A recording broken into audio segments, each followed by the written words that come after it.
Alright, welcome back to the channel, everybody.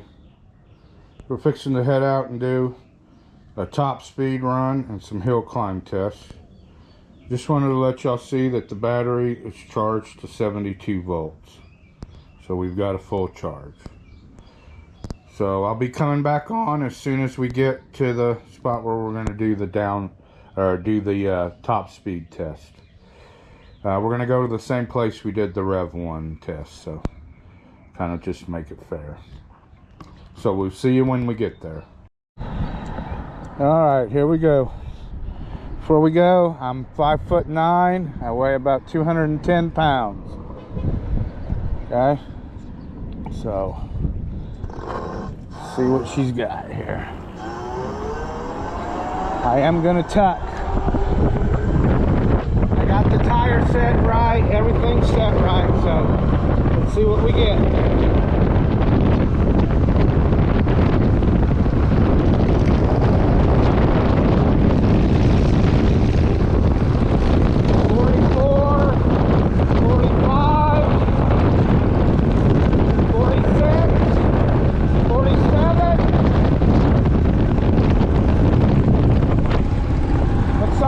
Seven's it. Not too bad.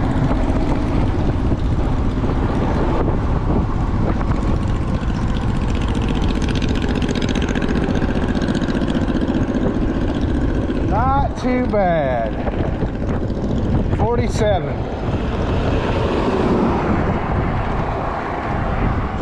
All right, so let's go to, I'm going to go to the place where we climb the hill, one of the hills, and we'll come back on then. Okay, so we're going to do a second run here. We're going to go to a different road. Some of y'all had mentioned on the Rev 1 that that road was kind of bumpy. I noticed on that run that it was kind of bumpy. That run was kind of a mix of a little bit of an uphill, then a little downhill. Then it flattened out. Because like I said, it was a little into the wind. When we were going east, the wind's blowing a little southeast. So, and you guys didn't get to see the display on the run, so I figured we'd come out and we'd do a run where y'all can see the display. So let's go get it in and see what we can get. We're gonna have to wait for some cars. Not sure what this one's doing, but I guess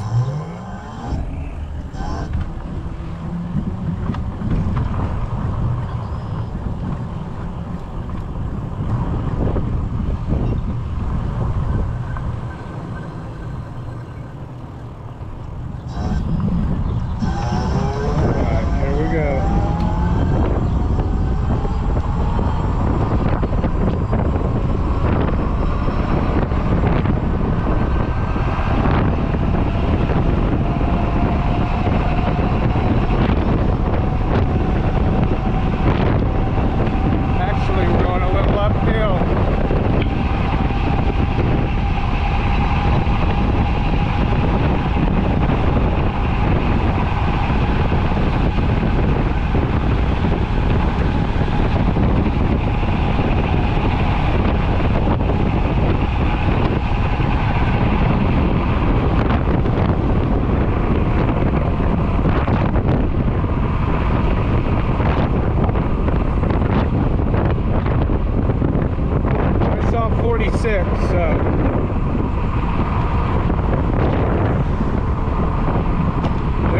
Run number 2. All right, this is one of the places I do a little hill climb. This is just a circle that kind of goes straight up here. I'm not even going to put this in pedal assist 3 or 4. I don't know if some of y'all saw the Area 13 dyno run on this bike, but it made 60.1 foot-pounds of torque. That is absolutely amazing for this style of motor. This is a direct drive hub motor. They don't usually make that kind of torque. That is amazing torque numbers. That's up there with mid-drive motors. All right, so we're just gonna go right from a standstill. We're right at the bottom of the hill. We're just gonna zip right up her. You can see she's accelerating right up. Like I said, I'm not even gonna put it in pedal assist 3 or 4. There's no need. Just to give you an example, I'm just gonna coast back down.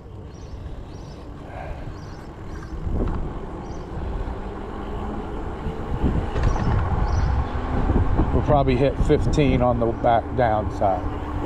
Okay.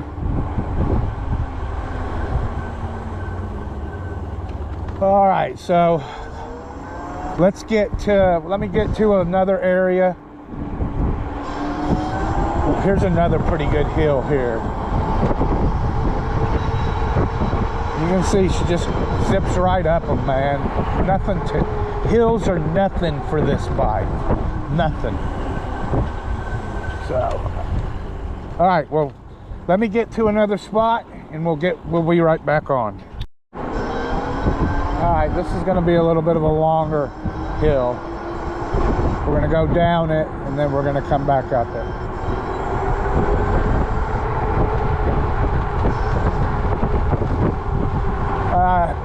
Some of y'all been asking for, you know, the difference between this and the Rev 1. There's really no comparison between the two bikes. This bike has a lot better performance as far as power goes, but the Rev 1 has a little bit better ride. You know, this bike's set up to ride fast. It's got a stiff suspension. You know, I'd say this is kind of like got a Corvette suspension. And the Rev 1's kind of got like here we're just coasting now. The Rev 1's got kind of like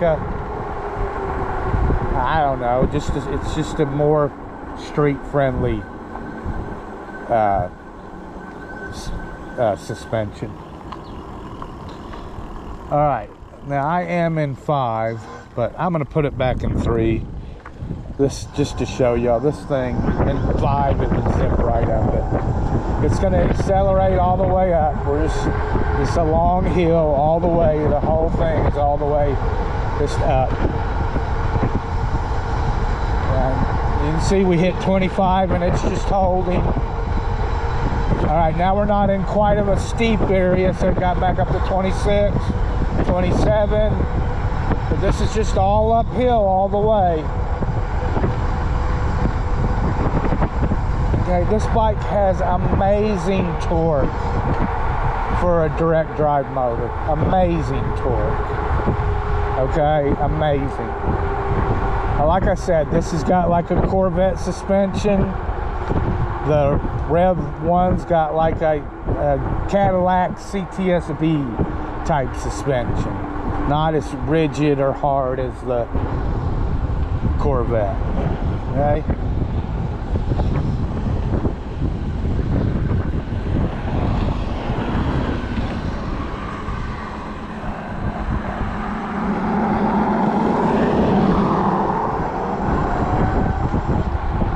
You know, it's just amazing.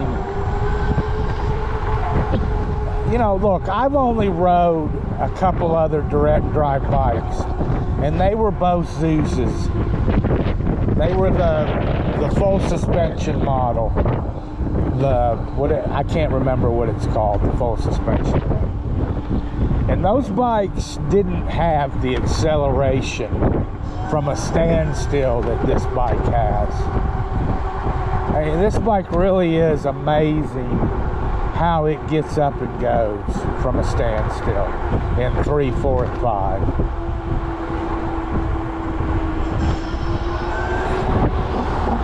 I've only rode about 150 miles on it. I reset the odometer. Unfortunately, I don't know why you can't reset the trip on this.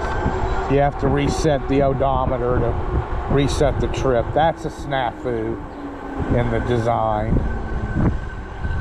Okay, the front fork doesn't have any rebound. It's just got compression and lockout. But I will say, man, this front fork's pretty stable. Okay, you can ride no-handed very easily. Okay, It's extremely stable. Okay, has a great cruise control. Let me show y'all that. Okay, 20 miles an hour, it'll just sit there and just zip, and it sits around kind of, the output's around 480, 489, and it kind of will drop down and up between those a little bit, but you don't feel it pulsating. Just has a great cruise control. Okay. Now look, I'm still learning the bike. I've talked about this over and over and over.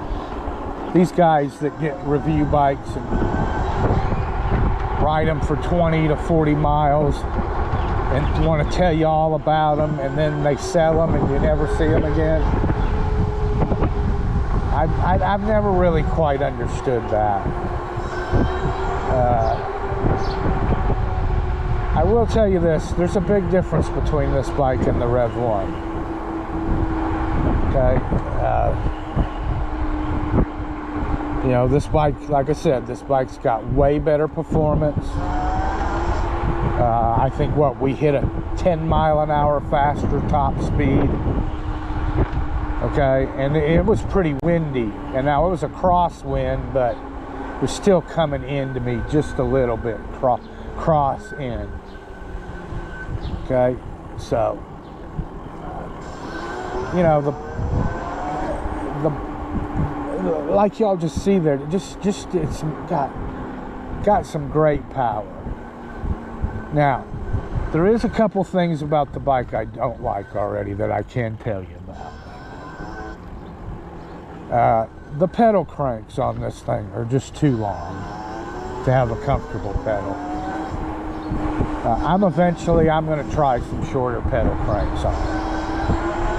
I'm probably going to go to some like 152 millimeter. That's around what the Rev 1 has on it. The other thing I don't like is when the battery gets low, it won't let you haul ass anymore, basically. Gives you these error codes. It wants to stop you from basically putting a load on the battery is what it doesn't want you to do. On the Rev 1, you can run that thing full speed. It'll go 35 miles an hour almost until it dies.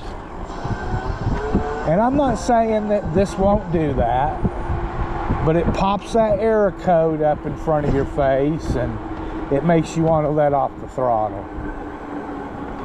Okay, look, we know when our batteries are low. I don't need an error code to tell me when I got a low battery. I know when my battery's low. Okay, it's just something I'm not crazy about Alright, well that's going to do it for this video. If you like this kind of video, please hit the subscribe button. Leave me a like. Leave me some comments. I am having a lot of fun on this. It's a blast. Y'all take care, everybody. We'll see you on the next ride. Alright, well, there was a couple hill climbs and a couple speed tests. Let me say this, with a bike like this, there's a lot of fun, but there's also a lot of responsibility involved. You know, we've got to ride this kind of bike responsibly so that others have bikes like this to ride later. You know, obviously everybody saw I hit 47 miles per hour on the one run and I hit 46 on the other. So always wear a helmet, be safe.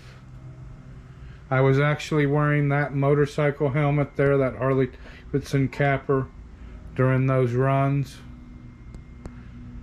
The Ex-Nito helmet, as nice as it is, it's not gonna save your ass on a wreck on this thing unless you're going 28 miles per hour or below. So just remember, With a bike like this comes responsibility. So ride safe, wear a helmet, wear gloves, wear eye protection. Always be safe out there. All right, leave me a like, hit the subscribe button. I always like it when you do that. Leave me some comments. Take care, everybody. We'll see you on the next ride.